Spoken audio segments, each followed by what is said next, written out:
Aqui eu trouxe alguns exemplos, assim, né?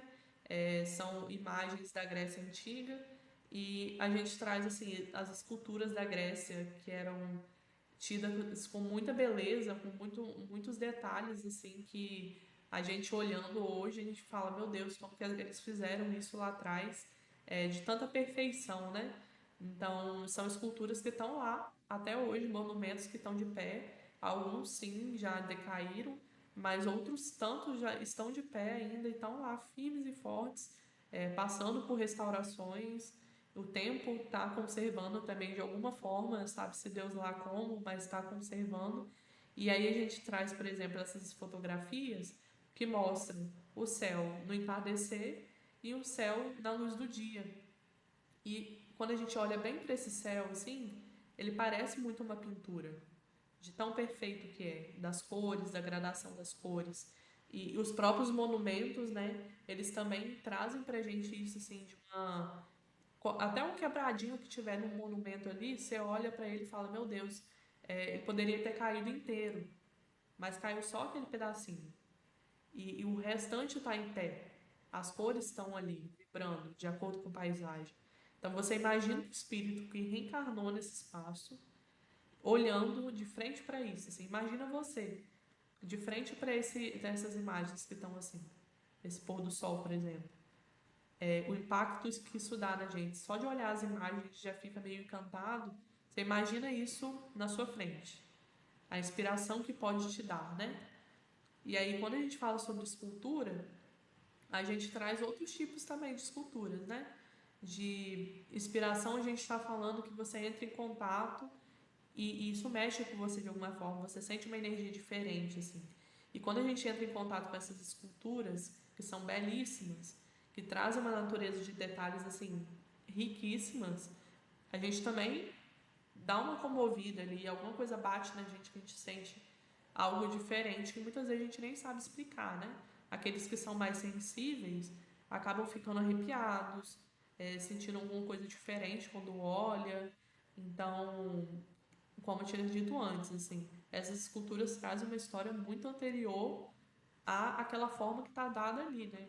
Essa figura de Moisés, né, feita por Michelangelo, ela traz uma natureza de detalhes, assim, impressionante. A gente vê as veias no corpo de Moisés, a gente vê os músculos no corpo dele, a barba, a gente consegue ver a volta da barba dele, consegue ver o próprio tecido assim da roupa, né, que foi feito em mármore, a gente consegue conceber que tem uma roupa ali, né, que poderia ser muito reta, mas não, ela tem as voltas, elas têm as graduações todinhas ali. Então, assim, pegando o Michelangelo como exemplo, a gente possivelmente esse foi um artista que nas suas existências passadas ele se desenvolveu muito no campo da arte a ponto de chegar nessa encarnação dele aí e fazer algo como isso aí. E nossa, Bia, será que ele viu Moisés para ter essa natureza de detalhes assim, ou ele só imaginou e fez?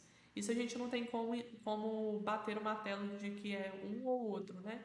Como o Leon Denis fala, assim, muitas coisas podem ser, assim, imaginação geradas como fruto da sua imaginação, mas também podem ser de experiências passadas em outras encarnações. Mas dito dos dois lados, o que está dado para a gente assim é que ele desenvolveu uma sensibilidade tão grande nesse fazer esculturas que você olha para a imagem e você fica encantado com a imagem, porque você fica pensando como é que esse homem fez isso assim, numa época onde os recursos não eram tão grandes quanto é hoje em dia, assim, né? Então, de fato, ele deve ter se desenvolvido muito grande nesse centro, né, que o Leon Denis traz no Espiritismo da Arte pra gente. Foi o foco dele desenvolver isso e fazer com que esse efeito chegasse nas pessoas de uma forma diferente. Porque até hoje as pessoas chegam para ver uma imagem dessa e ficam encantadas, né? A gente tem uma outra aqui que é Pietá segurando Jesus no colo. Essa é uma outra escultura belíssima, assim, onde a gente consegue ver todos os detalhes, o músculo do corpo, as veias novamente, a finura dos traços do rosto, das mãos, da perna, a roupa, né, parece assim que ela realmente está com uma roupa ali, né, com tecido, porque é tão perfeito que a gente não consegue nem conceber que aquilo é feito de algo que é rígido, de uma pedra, de um mármore, algo que é mais rígido, né? Então, assim, são exemplos de artistas que fizeram verdadeiras esculturas que mexem com a gente até hoje, assim, que transmitem uma sensibilidade muito grande.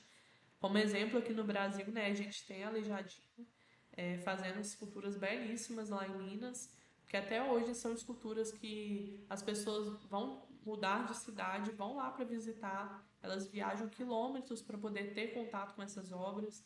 E não é só pela beleza das obras, assim, né? A gente está falando tanto sobre encarnações passadas e como que isso é transmitido ao longo do tempo. A gente pode lembrar também que essas esculturas aí que estão, nós temos 5 esculturas nessa imagem. São 5 dos 12 apóstolos que Aleijadinho fez, que estão em cima de uma igreja em Minas Gerais. E ele retratar esses apóstolos, imagino eu, assim, quando a gente se toca, dá abertura para uma sensibilidade maior e vê algo além que está dado para a gente, porque, por exemplo, temos essas imagens. São imagens estáticas. Então, poderia chegar lá, olhar a imagem e falar, nossa, bonita e tal, continuei minha vida. Mas quando você para pensar na história de Aleijadinho, você para pensar em como que essas obras foram feitas assim numa época que os recursos não eram tantos, como que essas obras até hoje estão conservadas, estão de pé, tanto por interferência das pessoas mesmo, da prefeitura, enfim, em conservar, mas também assim de um tempo que não maltratou tanto essas obras assim, né? Você se abre a uma nova experiência diante dessa escultura, de uma nova experiência assim que você vai olhar e falar, nossa, realmente é de uma experiência muito anterior à forma, igual a gente tem dito. Então, Aleijadinho também é um exemplo próximo nosso aqui, né, em Minas, que de alguém também que fez esculturas que possivelmente tem toda uma trajetória espiritual por trás de evolução que mexia muito além com que ele poderia mexer, assim, né? As intenções deles foram uma, que eu não tenho propriedade para falar, mas imagino eu que tem um propósito muito além também das esculturas que ele produziu. Lá no nível consolador, Emmanuel vai responder para a gente uma pergunta falando justamente sobre isso, assim. Como que no caso dos artistas que triunfaram sem qualquer amparo do mundo e se fizeram notáveis tão só pelos valores de sua vocação, traduzem em suas obras alguma recordação da vida do infinito. O que ele está perguntando aqui é se esses artistas que tiveram suas obras reconhecidas mundialmente, nacionalmente, se isso foi só pela sua vocação naquela encarnação ou se traduzem em recordações da vida anteriores, né? Que é o que Leon Denis também estava trazendo para a gente lá atrás. E aí Emmanuel vai responder assim: as grandes obras-primas de arte, na maioria das vezes, significam a concretização dessas lembranças profundas. Todavia, nem sempre constituem um traço das belezas entrevistas no além pela mentalidade que as concebeu, e sim recordações de existências anteriores, entre as lutas e as lágrimas da terra. Certos pintores notáveis que se fizeram admirados por obras levadas a efeitos sem os modelos humanos, trouxeram à luz nada mais nada menos que as suas próprias recordações perdidas no tempo, na sombra apagada da paisagem de vidas que se foram.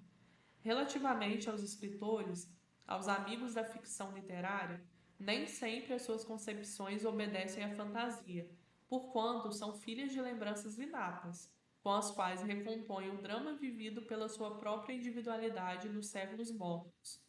O mundo impreciso dos artistas tem permanentes relações com o passado espiritual, de onde os extrai o material necessário à construção espiritual de suas obras. O que Emmanuel está trazendo aqui é o que Leon Denis também falou lá no livro pra gente, assim. Muitas vezes essa obra que está sendo expressa ali, ela traz consigo uma série de fatores de experiências passadas, de experiências que eu tive algo e vi, eu vivenciei, eu aprendi a fazer alguma coisa. Então, mesmo que eu ache que aquilo não é de uma existência passada, possivelmente é, mas ficou no meu inconsciente. E como a gente não relembra que aconteceu com a gente em experiências passadas, isso se torna algo novo. E o que é muito bom também, porque aí significa que a gente refaz certas coisas de uma forma sempre nova, a todo momento, assim. Então, quando se trata de arte, isso se torna um tópico muito positivo, porque significa que a gente refaz, refaz e refaz e vai se aperfeiçoando a cada tempo. Assim como o nosso processo evolutivo, a cada encarnação a gente vai refazendo, refazendo, refazendo até alcançar a perfeição relativa que a gente tanto deseja. E aí Leon Denis vai trazer para a gente que, quando em repouso no espaço, desfrutará de uma real beatitude e projetará em raios de todas as cores, quadros, formas esculturais um maravilhoso efeito. Poderá unir as artes gregas, romanas, latinas e gaulesas e reviver horas inesquecíveis para ele. Todas as épocas de sua arte serão representadas segundo a duração e o gênero das evoluções realizadas. O que ele traz assim para a gente nesse trecho, que é muito interessante, é que se chegou numa existência minha, que eu morei na Grécia, que eu morei na Roma, morei na América Latina, eu vou juntar todas as experiências que eu tive nas experiências passadas, nas vidas passadas, e vou conseguir produzir uma obra de arte muito mais completa, que toque todas essas culturas, que toque todas as pessoas que estiveram comigo nessa cultura. Então, assim, quando a gente fala nesse quesito da arte, né, quanto é forte esse poder que a gente tem de unir as pessoas pela arte, né? Então, assim, pessoas de várias religiões, pessoas sem religiões, de várias culturas, elas entram em contato com as culturas, por exemplo, e cada uma delas vai sentir de uma forma, assim, né? Então, não é sobre cultura, não é sobre onde eu vou nascer, qual cor eu vou pintar, mas, assim, o quanto essas histórias minhas também trazem consigo experiências muito maiores para as pessoas que vão entrar em contato. Então, todas as épocas que eu vivi, elas vão ser representadas naquela obra de arte. E aí vai durar mais ou menos de acordo com o meu desejo também. E chega um momento que o Leon Denis fala pra gente que, como eu disse, né, a gente amplia isso para as pessoas. A gente faz uma obra de arte, então vamos supor que eu produzi uma escultura e essa escultura que eu produzi, ela alcançou diversas culturas, pessoas de vários países entraram em contato com ela. Mas quando eu desencarno, eu posso ainda estar desenvolvendo essa produção de esculturas no plano espiritual. Mas eu não quero manter para mim, porque a gente fala muito sobre isso também no Doutrina Espírita, né? Da importância da gente evoluir junto, que a gente não evolui sozinho. Então, como que eu, com o conhecimento que eu tenho, isso pode se tornar muito mais rico para mim e para os outros se eu compartilhar? E Leon Denis vai falar isso. Um dia, no meio astral que se encontra, composto de moléculas especiais, o artista desejará fazer os espíritos menos avançados tirarem proveito dessas mais belas projeções. Com a ajuda de alguns amigos, o seu pensamento pedirá a Deus para atrair espíritos profanos que têm o desejo de se elevar, mas cujos conhecimentos artísticos são medíocres. Para empregar nossos termos, ele quererá vulgarizar a sua arte e atrair para si um público de seres sem dúvida distintos, mas pouco eruditos. O espírito sempre inventivo dos nossos artistas criará pórticos, abóbadas, unindo a arte grega à arte romana, a arte romana à arte ogival, e constituirão graciosos monumentos. O que fala aqui, gente, é de uma beleza muito grande, assim. Eu me atenho muito a essas palavras, né, que ele usa aqui. Eu gosto muito do jeito que o Leon Denis traz as colocações dele, porque traz toda uma poesia também, um jeito mais reflexivo. E ele falar que chega num ponto que a gente solicita para Deus que espíritos um pouco menos evoluídos ou aqueles espíritos que não tiveram tanto contato com a arte possam se aproximar de mim para que eu possa compartilhar o que eu sei com eles, para que eles também consigam evoluir, isso aqui traduz a nossa evolução enquanto coletividade, assim. Como que a gente, nesse desejo de se elevar, a gente vai se conectando uns com os outros para cada um ajudar naquilo que pode. Então, chega num ponto que a gente encontra limitações, igual ele fala aqui, né? Chega num ponto que a gente vai ter que vulgarizar a nossa arte. Por quê? A arte que é feita aqui na Terra, ela é muito diferente da arte que é feita no plano espiritual, acredito eu. Eu também não tenho essa recordação de vida passada, mas assim, pelo que a gente lê nas obras e pelo que é falado na doutrina espírita, tem muitas coisas que são discrepantes, assim, né? A nossa arte produzida aqui é muito mais limitada do que é feito lá. Então, assim, para o espírito que está desencarnado querer intuir alguém que está encarnado a fazer uma arte que ainda toque as pessoas, que ainda produza um efeito forte, mas que não tem a totalidade do que está no plano espiritual, vocês imaginam assim, o condensamento de ideias que ele também vai ter que filtrar para poder passar de uma forma bem objetiva, preservando a essência, né, daquela obra. Então, assim, chega num ponto que ele renuncia do poder todo, do efeito todo que tem aquela obra dele, em prol de fazer algo mais simples, intuindo o encarnado a produzir aquilo, mas que vai ter um efeito muito grande para as outras pessoas, porque o que é simples para a gente enquanto planeta de provas e expiações ainda tem um poder muito forte, né? Então, é muito bonito, assim, de ler isso e ver que essas coisas realmente acontecem. Então, ele continua falando, né, que esses artistas, quando incentivados do plano espiritual e material e do material pro espiritual, eles acabam juntando todos os tipos de arte, fazendo monumentos grandiosos, assim, né? Monumentos que vão constituir por muitos séculos países, cenários, lembranças, que eles constituem lembranças que a gente vai carregar por todas as encarnações nossas.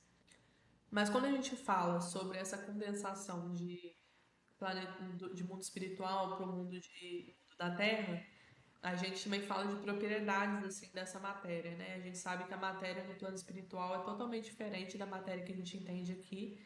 Então, aqui na Terra, a gente tem contato com obras muito mais duras, né? Rígidas. E quando a gente vai para o plano espiritual, essa matéria é muito mais maleável.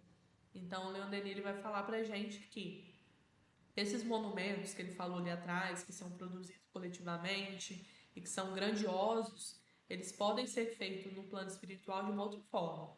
Então ele vai falar: esses monumentos erigidos fluidicamente utilizam moléculas relativamente sólidas, não a ponto de se poder ir de encontro a elas, mas essas moléculas, a passagem dos espíritos, produzem neles uma impressão quase de êxtase. Como assim?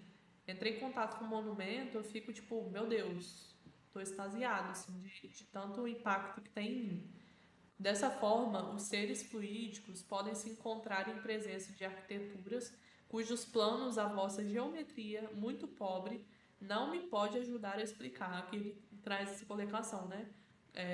Muito do que a gente fala aqui no planeta Terra ainda não tem uma tradução muito grande para o plano espiritual, né? Porque ele não consegue encontrar nem algo para referenciar, de tão diferente que é de lá para cá. Essas obras de arte podem permanecer fixas no espaço, no tempo que a vontade do artista desejar. No entanto, ele sente que seu orgulho tem limites. Em um determinado momento, a sua vontade instintivamente projetará um outro quadro e um outro monumento precedente desaparecerá para dar um azul celeste toda a sua limpidez, esperando que uma nova obra se produza e se sustente. Porque ele fala aqui sobre essa atitude também do artista de perceber que uma obra X que eu fiz, ela não precisa ficar permanentemente lá. Ela pode sim continuar ali por um tempo e que ela fique, impacte as pessoas que estão desencarnadas e tudo mais. Só que quando chegar num momento que eu achar que já está ok, em que eu posso produzir algo novo, porque esse espírito também ele continua, né? O processo evolutivo dele lá desencarnado, então ele muda, né? A gente fala sobre aquilo de nunca se entra no mesmo rio duas vezes, é a mesma colocação. A primeira vista que eu ver uma obra, eu vou ver de uma forma. A segunda vista eu já vou ver de outra. Então, se chegar no momento que eu ver que aquela obra minha já entregou aquilo que eu precisava entregar, né, os sentimentos o desenvolvimento que precisava, eu posso optar por desfazer dela e dar origem a outra, né? Então, uma nova obra vai vir trazendo outras propriedades, trazendo outras emoções, fomentando outros progressos que poderão ser desenvolvidos por outros espíritos além de mim. Então, ele está falando basicamente sobre isso, assim. Elas permanecem fixas, mas até o ponto que o artista também desejar, porque ele também está em constante evolução. Então, é natural que a obra dele também acompanhe essa evolução dele. E aí, Leon Denis ele vai começar a finalizar aqui essa terceira parte, né, falando sobre a gradação entre as artes que são feitas. Como a gente está falando muito de escultura, a escultura ela tem a sua forma, a gente consegue ver a linha das coisas na escultura, né, a ponto de tocar e saber que tem algo ali. O corpo humano, dito como comparação, o corpo humano também é um tipo de escultura, assim, de outras propriedades, né? Mas eu digo uma estrutura divina, assim, onde a gente possa saber que tem uma linha dentro do nosso corpo, todos os músculos, todas as células, a gente tem uma linha nela também. Só que é aquilo que o Leonini está trazido, né? As propriedades são totalmente diferentes. E aqui ele vai finalizar essa parte falando sobre essa gradação das artes, porque tudo aquilo que a gente falou sobre experiências passadas, sobre o impacto das lembranças do artista na obra que ele está fazendo, como que o pensamento criador também influencia nisso e como que esse pensamento pode ser bem elaborado ao longo do tempo, as outras artes também carregam isso com elas, só que de outras formas. A escultura carrega um pouco mais rígida, mas ainda assim carrega. A música, a pintura, o teatro, a dança, eles carregam de outras formas também, mas também lembram de experiências passadas, mas também dão início a pensamentos criativos que podem ser desenvolvidos e alcançados a pessoas de diversas culturas, de formas diferentes. Então, isso também, ao longo do livro, ele vai descrever, ele vai desenvolver cada uma dessas artes ao longo do tempo, mas em termos de esculturas, ele vai finalizar esse capítulo falando sobre as moléculas que compõem esses trabalhos, sobretudo da arquitetura, né, que acabam sendo responsáveis por monumentos, por esculturas, enfim. As moléculas que compõem esses trabalhos de arquitetura são em si mesmas maleáveis e obtidas na matéria astral, mas o pensamento do artista, como todos os outros sentimentos, iriçam esses trabalhos de cores tais que todos os seres que contemplam essas obras experimentam sensações tão mais vivas quanto mais acentuada for a sua elevação de cada um. Então, assim, aquilo que a gente tem conversado, né? Quanto mais elevado eu estiver, mais sintonizado eu estiver no propósito espiritual, eu vou entrar em contato com uma obra de arte, eu vou me emocionar. Eu vou sentir que minha pele arrepiou. Eu vou querer olhar para um amigo meu e dar um abraço de tão preenchido que eu tô. Isso vai acontecer, assim, os sentimentos vão ser tocados. Os modelos são obtidos tanto de lembranças que emanam da vossa terra, como de outros mundos mais ou menos avançados. Então, trazendo de novo a questão das experiências passadas. Eu vos falarei desses mundos em último lugar. Se a escultura é interessante, a pintura não é o de menos. Existem gradações entre a escultura, a pintura, a música e a arte da palavra, ou a da filosofia escrita ou falada. Aqui ele finaliza o capítulo e é interessante de ver como que o Leon Denis também tem esse domínio, né, de sintetizar tudo aquilo que ele falou nesse trecho todo que a gente tem conversado em um parágrafo só. Como que as palavras dele são minuciosamente assim, escolhidas para finalizar o pensamento, de retomar aquilo que ele foi falando e da gente ter noção também que essas comparações que ele usa entre uma arte e outra, entre essa questão do sentimento, de como que a gente vê as experiências passadas e elas se desmembram hoje em dia, elas também compõem aquilo que a gente vê enquanto arte, assim, né? Então, se chega num ponto que eu estou aqui com vocês, a gente conversando sobre essas gradações das artes esses quadros, né, que são feitos no plano de lá e o plano de cá, a gente também toma propriedade de perceber isso no nosso dia a dia. Então, eu espero que, depois dessa conversa que nós tivemos aqui hoje, dessa leitura que nós fizemos, vocês possam também ver os nuances das esculturas, das arquiteturas, das inúmeras outras formas de arte, considerando que a história delas não é só aquela ali que está passando por vocês, mas que tem uma série de outras histórias por trás, que estão formando ainda. E essas esculturas também vão formar outras histórias para frente. Porque se eu, Bia, chego e vejo uma escultura na minha frente, a minha vida vai ser diferente a partir do momento que eu vi ela, de alguma forma. Uns mais relevantes, outros menos relevantes. Mas a certeza que a gente pode deixar como finalização desse estudo aqui é que essas esculturas marcam as nossas vidas. E o espírito imortal, ele se preenche com isso. Ele se preenche com lembranças, com formação de memórias e também com sentimentos que são mexidos dentro da gente em prol da nossa evolução. E é o final, né, da sensibilidade que a arte toca cada um de nós e acaba abrindo nossos olhos para enxergar o mundo de uma forma muito diferente, de uma forma mais colorida e menos rígida. Apesar da escultura ser rígida, eu mostrei aqui para vocês que ela pode carregar muita sensibilidade com ela. E que a gente também possa carregar essa sensibilidade ao longo do nosso tempo, né? Nesse trabalho da arte, nessa conversa e para a vida de cada um de nós, assim, no dia a dia. Então, obrigado por estarem aqui até agora, escutando, refletindo sobre as questões que a gente coloca aqui, que Leon Denis traz para a gente, e que vocês possam ter uma experiência nesse estudo ainda mais rica e deem continuidade à finalização do estudo até o final do livro, e quem sabe entre em contato com outros tipos de arte de uma outra forma também, mudando um pouco a visão que a gente tem sobre as diferentes artes que a gente produz no nosso cotidiano. Muito obrigada.